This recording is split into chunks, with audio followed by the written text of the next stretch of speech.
किसान भाइयों नमस्कार। आपका स्वागत है बदलाव चैनल पर। यह कदम है टिकाऊ खेती की ओर।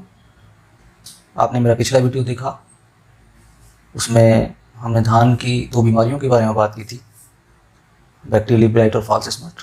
आज हम बात करेंगे धान का एक ऐसे कीट के बारे में जो बहुत बड़ी मात्रा में किसानों का नुकसान करता है। इस कीट का नाम है brown plant hopper. Botanical name इसका नीला पर्वत लिवगंस है।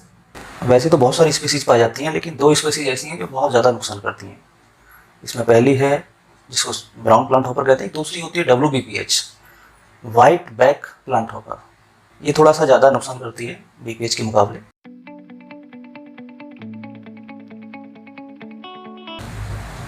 दोस्तों, इसका जीवन चक्र 20 से 25 दिन का होता है।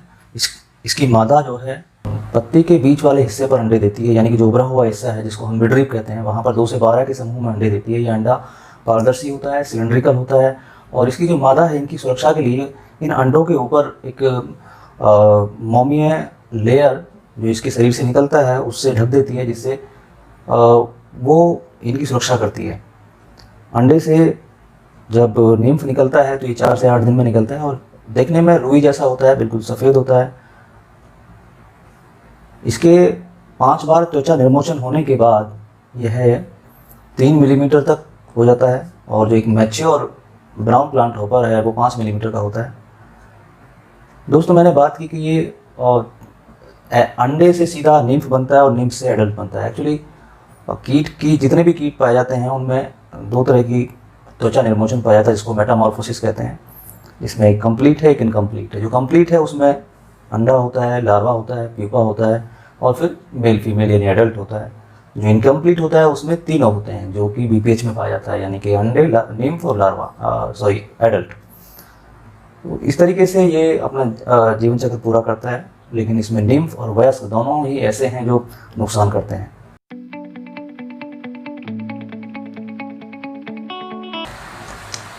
दोस्तों, इसकी जो उपस्थिति है वो धान के पौधे में, धान के खेत में जो निचला हिस्सा होता है जहाँ से तना शुरू होता है, वहाँ पर इसकी उपस्थिति मिलती है। जब हम धान के जो फुटाव है उसको हम खोल के देखते हैं तो काफ़ी बड़ी मात्रा में इनकी संख्या मिलती है। ये क्या करता है, ये तने का रस चूसता है। तने में या पूरे पौधे में 2 तरह के ऊतक होते हैं, जाइलम और फ्लोएम।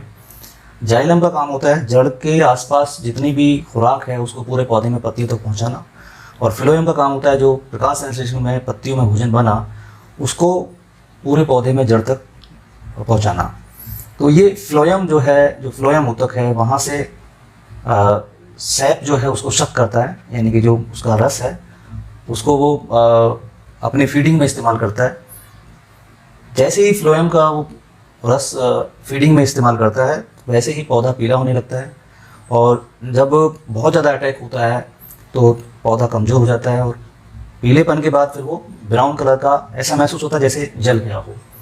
इसके लक्षण आपको देखने हैं तो पूरे खेत में आप देखते हैं कि पैचेस में ये बर्न करने लगता है, यहाँ जल गया, इधर जल गया, इधर जल गया, इस तरीके से पैचेस में दिखाई देता है। अगर ऐसा दिखाई दे तो समझो कि इसका अटैक हो चुका है। दोस्तों, इसका जैसे मैंने बताया कि निम्फ भी इसको नुकसान करता है, फसल को, एडल्ट भी नुकसान करता है। इसका एक बहुत बड़ा नुकसान है कि जब ये अटैक करता है तो जब फ्लोएम का सैप सक करता है तो अभी ये एक मीठा शराब छोड़ता है जिसको हनी ड्यू कहते हैं। यह हनी ड्यू चींटी को बुलावा देता है, सूटी मोल्ड जैसी फफूंद को बुलावा देता है।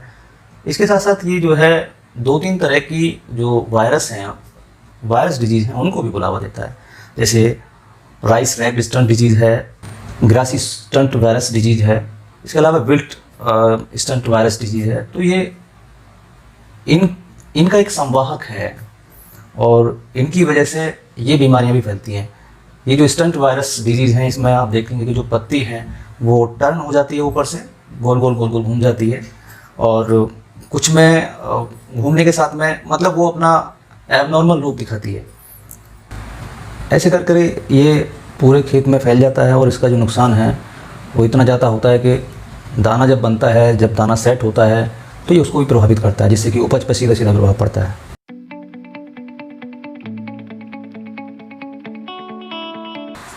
दोस्तों, अब बात करते हैं इसके नियंत्रण पर। इसका नियंत्रण बहुत ही आसान है। अगर हम किसान सही तरीके से जागृत होकर के इसका नियंत्रण करें प्रबंधन करें तो मैं समझता हूँ कि इसको आसानी से कंट्रोल किया जा सकता है। सबसे पहला है इसमें पानी का प्रबंधन।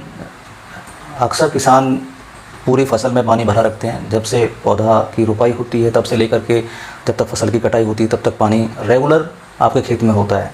ऐसा करने से ज़मीन के अंदर ऑक्सीजन की कमी हो जाती है, एरेशन नहीं बन पाता है और जो ज़मीन में रहने वाले मित्र जीव हैं उनको काम करने का मौका नहीं मिल पाता है। इसके साथ साथ वो नमी के रहने से कई सारी बीमारियां भी आती हैं और इसके साथ साथ जो BPH है ये भी बहुत ज़्यादा अटैक करता है। तो पानी के प्रबंधन के लिए हम क्या करें कि 20 से 30 दिन तक पानी रखें जब तक कि काई नहीं जमती है। जैसे ही काई जम जाए आप पानी को सुखाओ और सुखाने के बाद फिर दोबारा हल्की सिंचाई कर दीजिए। जैसे दूसरी फसलों में करते हैं इसी तरीके से कर सकते हैं। तो ऐसा करने से आपके पानी की भी बचत होगी और पानी की बचत होने के साथ साथ ज़मीन में एरेशन भी बना रहेगा और ज़मीन में रहने वाले मित्र जीव भी अच्छे से काम कर पाएंगे। दूसरा, हमें ऐसी वैरायटी भी बो सकते हैं जो BPH के प्रति प्रतिरोधक हैं, जैसे IR26 है, IR36 है, IR56 है, IR57 है, IR64 है। तो ये ऐसी वैरायटी हैं जिसमें BPH नहीं लगता है। इसके अलावा हम देखते हैं कि हम लोग किसान समझते हैं कि जितना हम बीज और जितनी हम पौध डालेंगे ज़मीन में, खेत में, उतनी अधिक पैदावार होगी, जबकि ऐसा नहीं है। दोस्तों, मैं आपको बता दूं कि सघन खेती को करने से बीमारी और कीट बढ़ते ही हैं। हमें जब भी कोई भी फसल लगा रहे हैं तो सबसे पहले ध्यान रखना चाहिए कि हमें खेती और फसल के लगाने का समय और उसकी दूरी, जो हम दोनों पर ही ध्यान नहीं देते हैं, ये कीट को बुलाने में, उसके आक्रमण को रोकने में बहुत मदद करती हैं। तो हमने क्या करना है, हमने लाइन से लाइन और पौधे की दूरी कम से कम 8 इंच तो रखनी ही रखनी है। 10 और 12 हो जाए तो बहुत अच्छा है। जैसे आपने सुना होगा कि श्री मेथड जो सिस्टम ऑफ राइस इंटेंसिफिकेशन है, इसमें 12 इंच तक, 10 से 12 इंच तक जो है लाइन से लाइन और पौधे से पौधे की दूरी रखी जाती है। उसमें बहुत अच्छी पैदावार होती है। इस पर एक वीडियो बनाएंगे बाद में। तो कम से कम 8 इंच जो है आप ज़रूर गैप रखिए। इससे हवा पूरी पास होती है खेत के अंदर, पूरी धूप मिलती है खेत को, तो इससे जो है कीट जो है कम लगता है। पानी को निकास की व्यवस्था बहुत ज़रूरी है, वो होना बहुत आवश्यक है। तो ये इसके साथ साथ बहुत ही ट्रेडिशनल मेथड्स हैं, जैसे पीला ट्रैप है, येलो ट्रैप है, वो हमें ज़रूर इस्तेमाल करना चाहिए, क्योंकि ये सकिंग पेस्ट की श्रेणी में आता है। और सकिंग पेस्ट जो है पीले रंग के, जो कोई भी कार्ड आप उस पर ग्रीस लगा दीजिए, तारपीन का तेल लगा दीजिए, या तेल के कनस्तर आते हैं उस पर आप बाहर से पीले रंग का पेंट कर दीजिए और उस पर तारपीन और ग्रीस लगा दीजिए और करीबन पर एकड़ में 5 से 7 जगह, 10 जगह आप जो है इसको टांग दीजिए।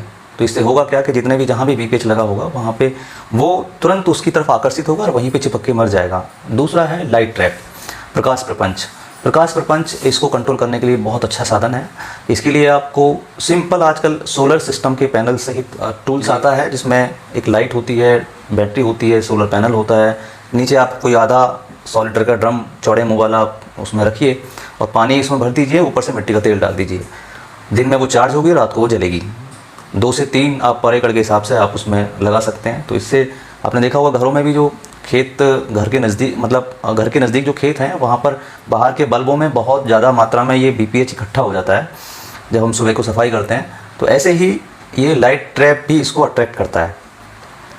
कुछ जो जैविक खेती करते हैं वो बायोपेस्टिसाइड्स का भी इस्तेमाल कर सकते हैं, जैसे मेटाराइजम है, बवेरिया बेसियाना है। ये दोनों ही मित्र फफूंद हैं जिनका स्प्रे करने से ये कीट के संपर्क में आकर के उसके जो अंदर का, उसके शरीर के अंदर घुस करके अपनी मात्रा बढ़ाते हैं, उसके शरीर से भोजन लेकर के अपने आप को डेवलप करते हैं और 24 से 48 घंटे में वो कीट को मार देते हैं।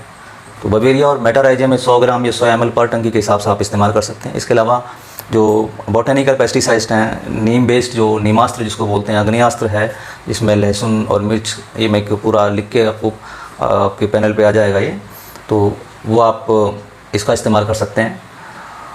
इसके अलावा नीम ऑयल जैविक खेती में बहुत आवश्यक है। नीम ऑयल का आप रेगुलर इस्तेमाल कर सकते हैं।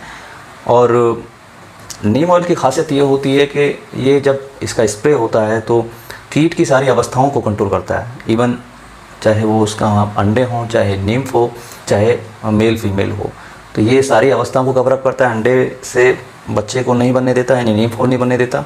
यदि फीमेल इसके संपर्क में आता है तो फीमेल को ये बांझ बना देता है, जिससे वो अंडे देने की कैपेसिटी उसके अंदर नहीं रहती है। तो ये एक प्रकार का रिपेलेंट है। और सबसे अच्छी बात यह है कि जो किसान रासायनिक खेती अभी भी कर रहे हैं या संतुलित खेती करते हैं तो वो पेस्टिसाइड्स बहुत सारे इसमें इस्तेमाल करते हैं, जैसे फास्फोमिडान है, ये 400 ml प्रति एकड़ के हिसाब से, मोनोक्रोटोफास है आधा लीटर, एसीफेट है 250 ग्राम पर लीटर, फिप्रोनिल है 2 ml पर लीटर या 30 से 40 ml पर टंकी के हिसाब से, डाइक्लोरवास है आधा लीटर पर एकड़ के हिसाब से, और एक बहुत ही खतरनाक BPMC नाम की दवा भी इस्तेमाल करते हैं। BPMC सिंथेटिक है, उसका इस्तेमाल नहीं करना चाहिए। तो ये जो पेस्टिसाइड जो रासायनिक खेती करते हैं किसान, वो नीम ऑयल भी इसके साथ लगा लें। यानी कि नीम ऑयल एक ऐसा प्रोडक्ट है जिसको आप रासायनिक खेती करने वाले भी और जैविक वाले भी दोनों ही इस्तेमाल कर सकते हैं, और रासायनिक खेती करने वाले पेस्टिसाइड के साथ मिला के इसका इस्तेमाल कर सकते हैं। तो इससे बैकअप के रूप में ये कीट को जल्दी कंट्रोल करेगा। दोस्तों, धान की फसल में आपने देखा होगा बहुत सारे मित्र जीव भी होते हैं। ये मित्र जीव बहुत अच्छे से BPH को कंट्रोल करते हैं, जैसे स्पाइडर्स हैं। आपने देखा होगा रेड कलर की स्पाइडर होती है, एक ब्लैक कलर की, ब्राउनिश कलर की होती है, जो 2-3 पौधों के बीच में जाल बना करके रहती है। कॉक्सिनलिडी है, यानी कि जो लेडी बर्ड बिटिल है। लेडी बर्ड बिटिल आपने देखी होगी, उसमें पीठ पर उसके 6 पैचेज होते हैं, स्पॉट्स होते हैं। वो बहुत अच्छा काम करती है, सकिंग पेस्ट को वो खाती है। इसके साथ साथ ड्रैगन फ्लाई है, डेम्स फ्लाई है, और 2 प्रकार के मिरिड बग्स हैं जिनमें सिर्टोहाइनस चाइनेंसिस और सिर्टोहाइनस लिविडिपेनिस। तो ये कुछ नेचुरल एनिमीज़ हैं इन BPH के। तो इनका जब आप केमिकल्स का कम इस्तेमाल करते हैं तो ये ऑटोमेटिकली आपके खेत में आ जाते हैं। तो दोस्तों, रासायनिक खेती को छोड़िए, संतुलित खेती कीजिए, और संतुलित खेती के बाद सीधे सीधे जैविक पर या प्राकृतिक खेती पर आइए। दोस्तों, आज मैंने आपको बताया कि धान की फसल में BPH कैसे काम करता है, इसका अटैक कैसे होता है। तो मैं समझता हूँ कि आप मेरी जानकारी से संतुष्ट होंगे, और आशा करता हूँ कि आप इन सारे तरीक़ों को अपनाइए। कोई मन में सवाल है तो आप कमेंट करके पूछ सकते हैं। और मैं इस कोरोना काल में सबकी स्वास्थ्य की कामना करते हुए ये आशा करता हूँ कि यदि वीडियो आपको अच्छा लगा हो तो आप लोग अपने दोस्तों को, दूसरे किसान भाइयों को शेयर कीजिए और मुझे सपोर्ट कीजिए, जिससे मैं बहुत अच्छे वीडियोज़ आपको बना करके लाऊं। और यदि कोई आपको लगता है कि किसी पर्टिकुलर कीट पर आप वीडियो बनना चाहिए तो आप हमें सजेस्ट कर सकते हैं। तो आपका बहुत बहुत धन्यवाद मुझे धैर्य से सुनने के लिए। नमस्कार।